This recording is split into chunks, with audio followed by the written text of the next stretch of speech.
New TV news కి స్వాగతం. గ్రామీణ ప్రాంతాల్లోని ప్రజలకు వాలంటీర్లు అందిస్తున్న సేవలు అభినందనీయమని జిల్లా కలెక్టర్ మన్జీర్ జిలానీ సమూన్ అన్నారు. కలెక్టరేట్లోని సమావేశ మందిరంలో ప్రభుత్వం వరుసగా 4వ ఏడాది చేపట్టిన వాలంటీర్లకు వందనం కార్యక్రమంపై గుంటూరు నుంచి వర్చువల్ విధానంలో ప్రసారమైన రాష్ట్ర ముఖ్యమంత్రి వైఎస్ జగన్మోహన్ రెడ్డి కార్యక్రమాన్ని జిల్లా కలెక్టర్ మన్జీర్ జిలానీ సమూన్ సంబంధిత అధికారులు వాలంటీర్లతో కలిసి వీక్షించారు. అనంతరం జిల్లా కలెక్టర్ మాట్లాడారు.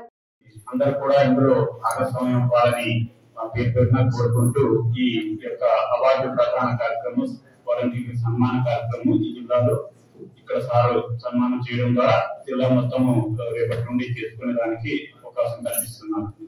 Thank you.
Just